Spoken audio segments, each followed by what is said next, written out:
Bonjour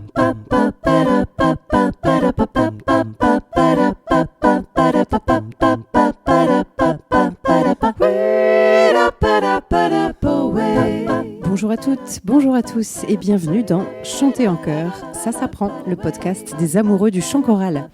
Je suis Anne Le Goff, chanteuse, chef de chœur et professeure de chant depuis plus de 20 ans. Et ici, nous parlons de voix, de chant et plus particulièrement de chanter ensemble. Les liens, bonus ou images dont je vous parle dans les épisodes sont à retrouver sur mon site annelegoff.fr. D'habitude, Le Goff, ça s'écrit en 2 mots et j'y tiens beaucoup, mais pour cette fois, Anne Le Goff, c'est tout attaché. Alors, si vous avez bien fait votre échauffement, c'est parti pour l'épisode d'aujourd'hui.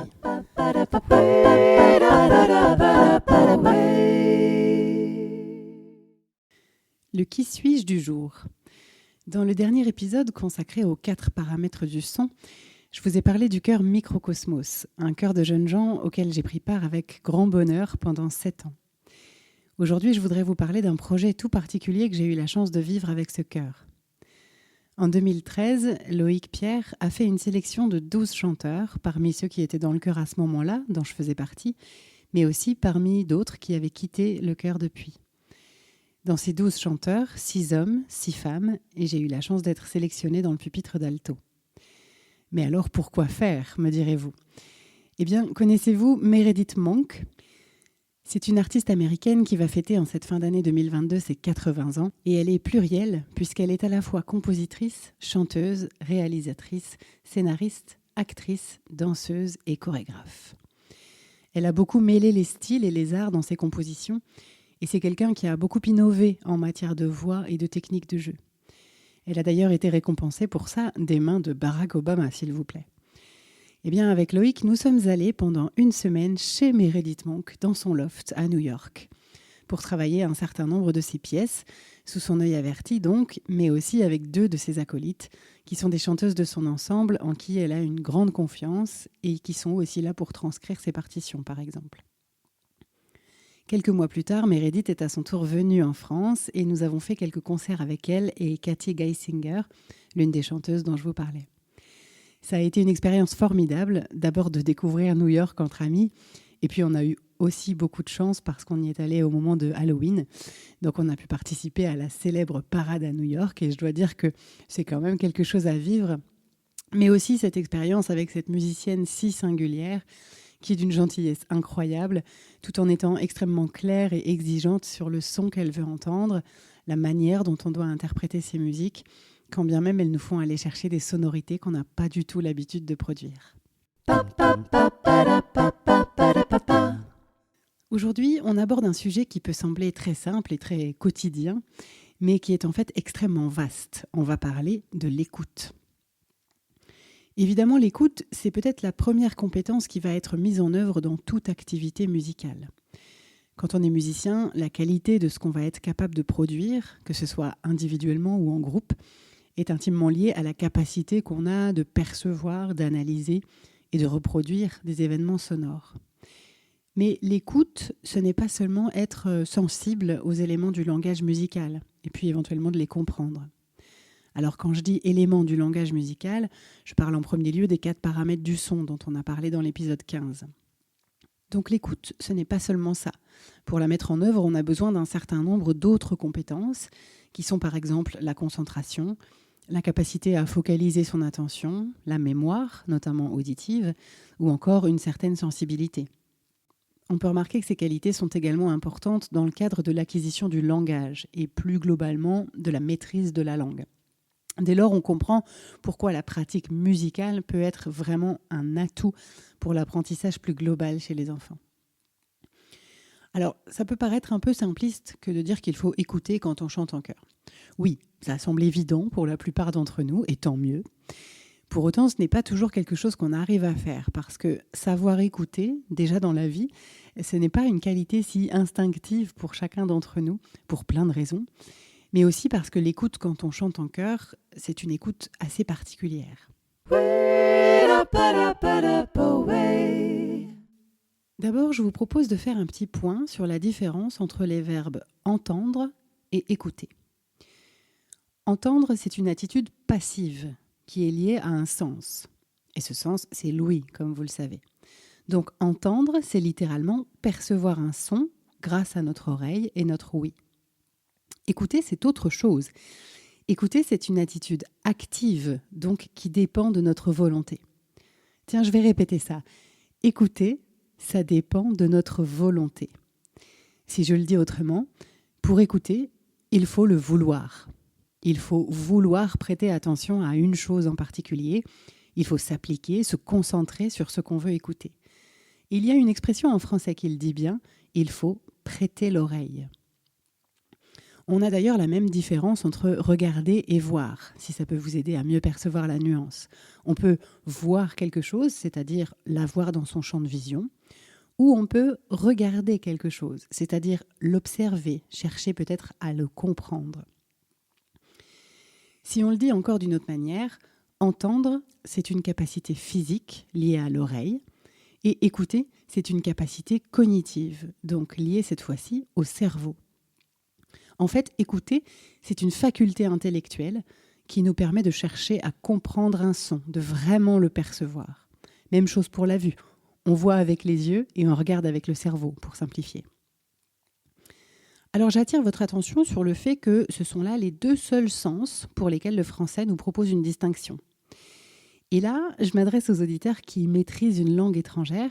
Je serais intéressée que vous me disiez en commentaire ou par message si, dans la langue que vous parlez, il existe aussi ce type de nuance pour certains de nos sens, et bien sûr en particulier pour l'ouïe.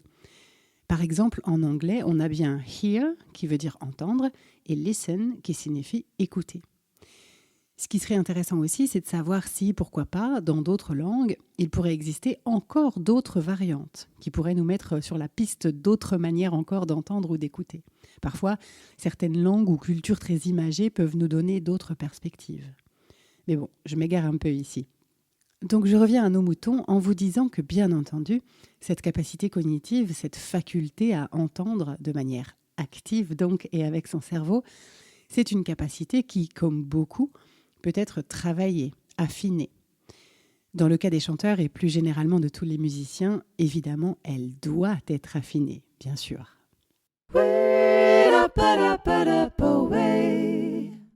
Cet affinage de l'écoute, ça se fait évidemment par la pratique essentiellement. On peut faire des jeux d'écoute, on peut aussi simplement, quand on est choriste, prêter attention à certaines choses. Quand un pupitre travaille, on peut vraiment être très attentif à ce qu'on entend. On peut essayer de se poser la question « Tiens, qu'est-ce que je leur dirais si c'était moi le chef ?» Et d'ailleurs, en tant que chef, on peut poser la question aux autres pupitres. Qu'est-ce que vous en pensez ? Qu'est-ce qu'on leur propose d'améliorer ? D'abord, ça va éviter aux autres de s'ennuyer ou bien de ne pas se sentir concernés par le travail d'un pupitre qui n'est pas le leur. Mais aussi, ça va les habituer à écouter avec plus de précision, à affiner leur oreille. On peut le faire bien sûr aussi quand on chante dans son propre pupitre.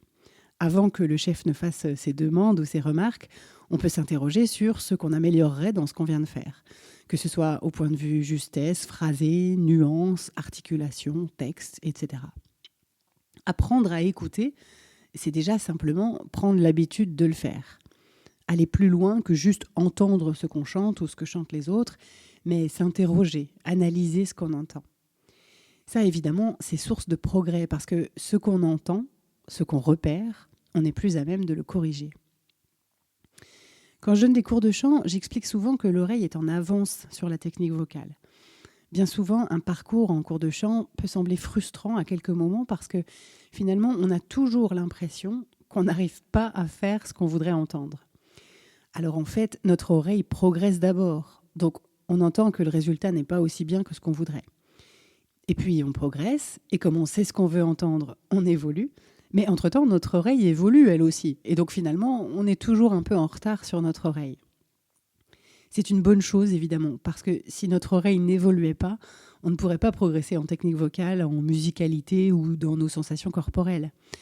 Mais ça peut aussi être source de frustration, parce que au bout de 10 ans de cours de chant, on peut avoir la sensation qu'on n'arrive toujours pas à faire ce qu'on voudrait entendre. Oui, sauf que bien sûr, si on compare ce qu'on chante 10 ans après, on a énormément évolué et progressé.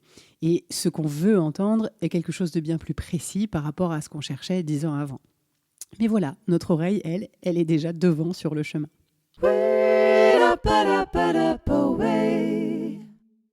Parlons un peu justement de l'oreille critique. C'est cette oreille, cette manière d'écouter en analysant ce qui ne fonctionne pas, qui nous permet de progresser. Donc je trouve que c'est un rôle important du chef de chœur que d'inviter ses choristes à la développer. Ça se passe en répétition, bien sûr, mais pas que. Je vous donne un exemple. En ce qui me concerne, je fournis le plus régulièrement possible des enregistrements des chants, voix par voix et voix ensemble, à mon chœur de femme, pour qu'elles puissent travailler à la maison si elles le souhaitent. Ces enregistrements, je les fais moi-même et je m'applique beaucoup à le faire parce que je sais que s'il y a des erreurs, ça pourrait les ancrer dans la mémoire des choristes. Et c'est un peu pareil au niveau de la qualité du son. Donc, j'essaye de faire ça bien. Et honnêtement, je crois que je leur fournis des enregistrements qui sont plutôt de qualité. Pour autant, parce que j'ai un niveau d'exigence élevé et que je ne suis pas parfaite, désolée si vous le pensiez, j'entends bien sûr des petites choses qui ne me conviennent pas dans ce que j'enregistre. Récemment, quand je leur ai envoyé des enregistrements, je leur ai proposé de faire fonctionner leur oreille critique et de repérer les petites choses qui restaient imparfaites. Donc dans mon message, je leur ai dit qu'il y avait ici ou là une attaque un peu trop dure, une note pas tout à fait juste, une respiration trop sonore, un son un peu aigre. Et puis aussi des choses liées à l'enregistrement, comme par exemple une coupe et un montage un peu trop audible ou des choses comme ça. Bref, ce que je voulais, c'était les inviter à ne pas se dire « Ah bah c'est la chef, donc c'est parfait, c'est comme ça qu'il faut faire ». Surtout pas. Et c'était drôle d'ailleurs parce que j'ai quelques choristes qui m'ont répondu qu'il ne fallait pas que je me juge si durement, que mon enregistrement était très bien. Mais pour moi, c'était pas du tout dans cet esprit-là. C'était de dire « Oui, l'enregistrement est très correct pour le travail ». C'est un bon outil, mais ça n'empêche pas qu'il y ait des petites choses à dire. Et c'est intéressant, je crois, que les choristes apprennent à les entendre, toujours dans un but de progression de l'oreille et de la finesse de l'écoute, pour ensuite s'en servir pour progresser. Quand on l'entend chez les autres, on peut alors commencer à l'entendre chez soi et donc à le corriger. Quand on chante dans un chœur, on est dans une situation d'écoute toute particulière. En effet, on a tout un tas de choses qu'on est censé écouter en même temps. Dans l'idéal, il faudrait qu'on puisse écouter tout à la fois sa propre voix, son pupitre, mais aussi chacun des autres pupitres, et puis le rendu global, et encore la résonance ou les harmoniques. Alors, est-ce que c'est possible d'écouter tout ça à la fois ? Pour ma part, je pense que si on devait se focaliser sur chacune de ces choses de manière précise et isolée, la réponse, c'est plutôt non. C'est pas possible d'écouter tout à la fois. Donc, pour pouvoir avoir la bonne écoute dans un chœur, on doit, selon moi, écouter différemment. Alors oui, dans le travail, on va pouvoir choisir d'écouter, par exemple, uniquement son propre pupitre dans la polyphonie. Mais ça ne peut être qu'une étape la plus courte possible, parce que si chacun fait ça, les pupitres chantent côte à côte, mais pas vraiment ensemble. Après, on pourrait par exemple décider d'écouter plus particulièrement le pupitre de basse, pourquoi pas. C'est toujours une bonne idée de focaliser son attention sur les pupitres graves, d'abord parce que notre oreille a tendance à moins bien les percevoir que les sons aigus, mais aussi parce que bien souvent l'harmonie est construite sur la ligne de basse. Et donc c'est toujours bien de s'accorder avec la basse, et ça va assurer la justesse notamment. Mais là encore, on ne peut pas chanter en écoutant tout le temps que les basses, et en n'écoutant pas les autres pupitres. Donc il faut qu'on trouve un moyen d'écouter tous les pupitres en même temps. Autre chose, parfois certains choristes me disent qu'ils ne s'entendent pas, qu'ils n'entendent pas leur propre voix. Alors pour moi, dans la manière dont j'ai appris ou compris le chant en chœur, c'est plutôt une bonne chose. Parce que si chacun s'entend de manière très distincte, on n'a plus un son de pupitre ou de chœur. On risque de se retrouver avec des voix isolées. Donc il faut apprendre à s'entendre presque par l'intérieur et de plutôt porter son attention sur la rencontre entre notre voix et celle des autres, plutôt que juste sur notre voix, de la même manière qu'on l'entendrait quand on chante seul. Autre chose encore, quand je demande à tel ou tel pupitre d'écouter tel ou tel autre, parfois on me répond qu'on ne les entend pas. Pour donner un exemple concret, dans mon chœur de femme, si je demande aux sopranis d'écouter les altis, parfois, selon l'écriture et aussi leur placement dans l'espace, il arrive qu'elles me répondent qu'elles ne les entendent pas. Alors pour tous ces questionnements, j'ai une réponse un peu unique, qui n'est pas forcément facile à mettre en place au début, mais qui est ma vision, en tout cas, de la façon d'écouter quand on chante en chœur. Et ça tient à une visualisation spatialisée de l'écoute. Alors, je m'explique. Si je suis soprano et que je cherche à entendre les altis en même temps que je chante ma ligne, mon but, ça ne doit pas être de les entendre super distinctement, comme si j'étais tout à côté d'elles et qu'il n'y avait aucun autre son, et notamment le mien et celui de mes camarades de pupitre. Mon but, ça doit être plutôt d'entendre la rencontre entre nos deux sons. D'entendre et d'écouter, bien sûr, le résultat, l'endroit où nos vibrations se rencontrent et s'harmonisent. Et c'est justement en faisant ça qu'elles vont pouvoir s'harmoniser et s'ajuster. Si j'écoute juste les altis, bon, c'est déjà pas mal, hein. C'est mieux que de ne pas s'en préoccuper, bien sûr. Mais je risque de chanter ce que j'appelle, moi, à côté. Alors que si j'écoute la rencontre entre les deux, là, on va pouvoir se mélanger. Et c'est valable aussi à plus grande échelle. Donc, si j'écoute également la rencontre de tous les pupitres, plutôt que de chercher à distinguer chacun des pupitres isolément, je vais pouvoir tout entendre à la fois et dans le même temps améliorer le son global. Même chose pour ma propre voix dans le chœur. Si je cherche à entendre ma voix, plus celle de mon pupitre, plus celle des autres pupitres, c'est très difficile. Si j'écoute par contre la rencontre de toutes ces voix, y compris la mienne, je vais instantanément mieux m'ajuster. Alors bien sûr, ça demande de la pratique. Je ne dis pas que ça se fait très facilement au début. Et ça implique aussi d'être relativement à l'aise avec sa propre ligne. Mais en même temps, ça peut aussi aider à la mémorisation et à l'apprentissage.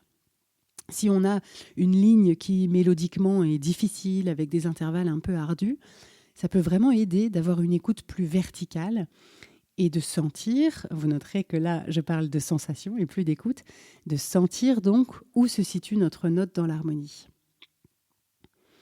Alors pourquoi je parlais de visualisation spatialisée de l'écoute ? Parce qu'en ce qui me concerne, ça m'aide beaucoup de visualiser où je dois focaliser mon écoute. Et pour moi, mais ça pourrait être différent pour chacun d'entre vous, ça se passe au-dessus du cœur et un peu à l'avant.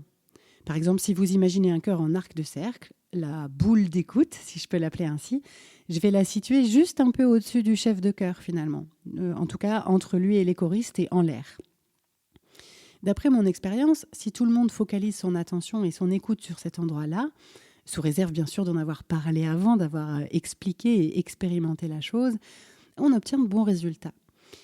Et en tout cas, c'est l'idée d'écouter tous au même endroit. Ça, c'est déjà une bonne chose. Même si vous ne situez pas la boule d'écoute au même endroit que moi, n'empêche que si tout le monde écoute au même endroit, ça peut vraiment aider.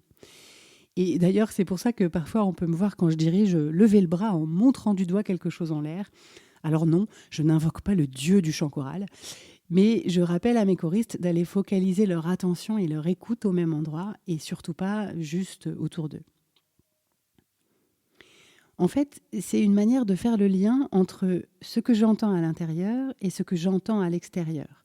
Et ça, c'est tout l'enjeu pour les chanteurs, puisque la voix, c'est un instrument dont l'écoute ne se fait pas qu'avec l'oreille, mais aussi avec les sensations et les vibrations corporelles. Donc on doit véritablement apprendre à conjuguer les sensations et l'écoute intérieure qu'on a, et aussi l'écoute extérieure. Au-delà de l'écoute en tant que sens, de l'ouïe elle-même, et d'ailleurs je ne manquerai pas de vous faire un épisode pour expliquer le fonctionnement de l'oreille et de l'ouïe, l'écoute quand on chante en chœur, c'est aussi bien d'autres choses. Par exemple, quand on chante en chœur et qu'on commence à bouger sur scène, à mettre les choses en espace, on a besoin aussi que les corps s'écoutent. On a besoin d'écouter non plus seulement avec l'ouïe, mais bien avec tous ses sens. Quand on bouge ensemble, on s'écoute bouger, on se voit bouger, on se sent bouger, dans les deux sens du terme d'ailleurs. C'est une écoute qui va bien au-delà de la voix, bien au-delà même de l'audition pure donc, et qui peut aussi être très utile en chœur, même si on ne bouge finalement pas au moment du concert. Déjà parce qu'en apprenant à écouter les autres, on apprend dans le même temps à s'écouter soi. Donc on va être bien mieux capable ensuite de prendre sa juste place dans le chœur, aussi bien physiquement que vocalement. Mais aussi parce que les exercices ou les jeux d'écoute sont des exercices qui obligent à se connecter entre choristes, et donc qui fédèrent le chœur. Et en cela, on participe bien sûr à la création ou à l'amélioration du son du chœur. Je voudrais aussi vous donner quelques astuces. Par exemple, quand un pupitre a du mal à tenir sa ligne au sein du chœur, ça peut être bien entendu parce que l'apprentissage est tout frais, mais ça peut être aussi parce que le pupitre ne trouve pas sa place dans l'harmonie. Et la raison, bien souvent, c'est que cette place, on ne leur fait pas. Je pense par exemple au pupitre d'alto, à nouveau, dans les chœurs à voix mixte. C'est un pupitre assez particulier parce que ce sont des voix qui sont moins facilement audibles que les voix aiguës. Et c'est souvent dans l'écriture une ligne un peu moins mélodique, une ligne qui vient surtout enrichir l'harmonie. On en a grand besoin, c'est vraiment une voix essentielle au niveau de l'harmonie et elle donne une richesse de son, une densité qui est vraiment essentielle. Mais c'est vrai que parfois, mélodiquement, j'allais dire horizontalement, ça peut sembler moins intéressant. Mais si les autres pupitres n'en prennent pas soin de cette voix d'alto, ça peut vite devenir difficile. Alors, si on a un pupitre d'alto qui baisse, par exemple, ou bien qui a une difficulté à tenir sa ligne, ça peut être intéressant de demander aux autres pupitres de les écouter, de focaliser leur attention sur leur ligne pendant qu'ils chantent tous ensemble. Alors, il est possible que la première réponse soit, comme j'en ai parlé plus tôt, on ne les entend pas. Mais ça se travaille. Et la première réponse, c'est que pour les entendre, il faut les écouter. On revient donc à l'idée d'une action volontaire. Et bien souvent, on peut remarquer que quand les autres pupitres focalisent leur attention, écoutent véritablement le pupitre, notamment sur un passage difficile, ils ne vont pas forcément chanter moins fort, mais pour autant, la voix d'alto va mieux ressortir, mieux trouver sa place. Donc, l'équilibre global sera meilleur, les altis se noieront moins dans l'harmonie et donc auront moins de difficultés à tenir leur ligne. Donc, c'est tout bénef pour tout le monde. Et le chef peut bien sûr orienter l'écoute pendant qu'il dirige en montrant et en indiquant aux autres quel pupitre on doit peut-être écouter davantage à tel ou tel moment. C'est un peu la même chose d'ailleurs pour guider l'oreille de l'auditeur. Je pense par exemple à un passage où il y aurait une ligne à faire entendre en particulier, mais que dans l'écriture, elle serait un peu couverte par d'autres choses. Un exemple concret, une mélodie qui serait donnée au pupitre de basse, et puis au-dessus un accompagnement qui reste quand même assez sonore. Si le chœur n'écoute pas les basses, le public n'entendra pas les basses. Et probablement, si on demande aux autres pupitres juste de chanter moins fort, ça n'aidera que peu. Alors que si on demande à tous d'écouter activement la mélodie des basses, d'abord l'accompagnement sera sûrement plus musical parce qu'on sait ce qu'on accompagne, mais en plus, même si les autres pupitres ne chantent pas réellement moins fort, la mélodie des basses ressortira. Donc oui, selon moi, on peut vraiment guider l'oreille de l'auditeur et l'orienter sur ce qu'on veut qu'il entende. Et ça peut bien sûr être une mélodie d'un pupitre en particulier ou bien un accord sensible ou encore d'autres choses. Alors, pour moi, s'il y avait une chose à retenir dans cet épisode, c'est que même après des années de pratique, c'est toujours un effort à fournir que d'écouter véritablement et de bien écouter. C'est toujours une action volontaire et on doit toujours y penser. Penser à le faire, penser à écouter de telle ou telle manière selon les moments et ne pas croire que parce qu'on chante depuis longtemps ou qu'on connaît bien les chants, on écoute de manière automatique ou bien que c'est quelque chose d'évident. En bonus aujourd'hui, on va poursuivre le sujet que je vous ai évoqué dans le Qui suis-je et je vais donc vous proposer de visionner une vidéo d'un des chants que nous avons interprété en concert avec Meredith Monk. Vous allez voir que c'est assez particulier puisqu'il s'agit d'un canon réflexe. Alors je vous laisse aller voir pourquoi ça s'appelle comme ça. Et n'hésitez pas, si vous avez des questions sur le fonctionnement de ce canon, à me les poser en commentaire sur mon site ou sur Patreon. Ce morceau s'appelle Other Worlds Revealed, d'autres mondes révélés. Et depuis, je l'ai fait travailler et chanter à mon cœur de femme et on a même décidé d'adapter le principe sur d'autres chants. Et ça fait toujours un sacré effet quand on le fait en concert parce que c'est vraiment quelque chose d'assez singulier.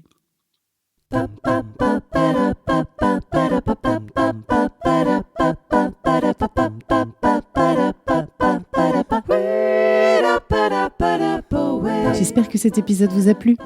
Si c'est le cas, je vous invite à vous abonner au podcast pour ne pas rater les épisodes suivants et surtout à me mettre plein de petites étoiles et de commentaires sur la plateforme où vous l'avez trouvé.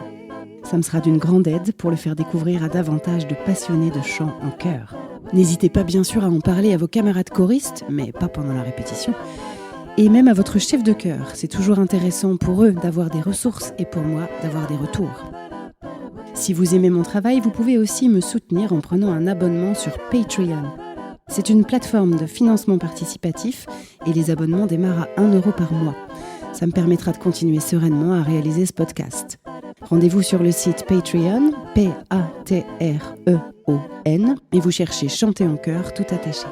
Sinon, le lien est aussi disponible sur mon site annelegoff.fr, onglet podcast, où vous trouvez les bonus de chaque épisode. N'hésitez pas là aussi à me laisser des commentaires, vos questions ou les sujets que vous aimeriez que j'aborde.